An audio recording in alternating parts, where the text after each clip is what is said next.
Back, guys, to another review. Today we're going to be reviewing a franchise.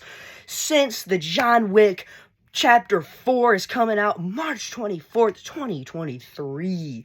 2023 is a good year. It has been a good year for Westerns, a good year for action movies, and even 80 for Brady, but we don't talk about that. I decided to review this in one take, so let's get started. John Wick 1, rated R. I would not recommend this for ages under 10. It's about a retired hitman that comes back into the business after his dog and his car is stolen, and he kills a bunch of Russian dudes all at it. Isn't that exciting? Russian guys are the villains because we all hate Russia. Screw Russia. Sorry, but it stars Keanu Reeves, and it has the guy from those commercials that gets beat up a lot. I thought this was a great movie. I hate to see dogs die, and I was more worried about the dog than people in this movie. Great movie. I give it a 5 out of 5. John Wick 2, the best movie out of the whole entire series, I think. It has action, and it's about him getting back into the business. He got his car back in the beginning, because he just revenges his dog in the first, so he goes to revenge his car now. Yeah, he kills a lot of people. Then he gets a bounty on him. And then he has to kill a bunch of hitmen that are after him.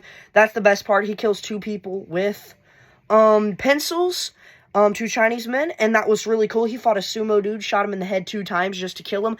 Best scenes out of the whole movie. I liked it really much. 5 out of 5 again. John Wick Chapter 3. This one was kind of slow taking off.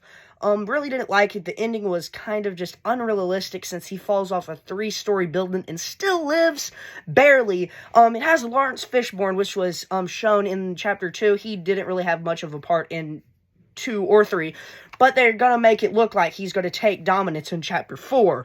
Chapter 3 is alright. It has Halle Berry for, like, 15 minutes in the whole entire movie. I thought it was good. It's pretty much the same as Chapter 3. Chapter 2 just watered down a little bit.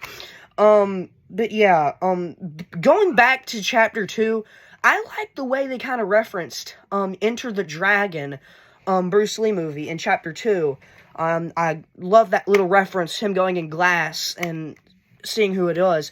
I'm going back to Chapter 3 now, Parabellum. I give it a 5 out of 5 too, just because it beats John Wick, the first one. I originally had ranked it on Letterboxd to beat Chapter 2, but no, nothing can beat Chapter 2. What are my thoughts for Chapter 4? I think that, it's gonna be good. I think it's gonna be probably better than the first. It probably won't be better than it would probably be better than the third one, but not as better as the second. I think the second will take champion out of all. Now, my thoughts on John Wick 5, I don't have information on that movie. There hasn't been a plot, but it's only in pre-development. I'm not sure. So I can't really say anything. I just can say thumbs up to Chad Stelhelski for training. And I've watched behind the scenes of John Wick gun training. It's one of the most realistic gun movies out there. The way they reload guns, the way they shoot guns. But some of the stuff is unrealistic, like I said. Like him falling off like a 3 or 4-story building and still living, only hitting a couple things, he would have been dead. That was about it. But I have to say, John Wick is some of the best action movies being produced out there today. Nothing can beat it, except like maybe Face Off and a couple other action movies I've watched. But other than that, John Wick takes the cake for probably the best action movies or action franchise I have seen. So, that wraps up my review. Please follow me if you loved it. This is kind of lengthy, but, it does what it does. See ya, and I'll be posting more movie reviews as the day goes on, as the week goes on, as the month goes on, as the year goes on, as another year goes on. So, bye. See ya.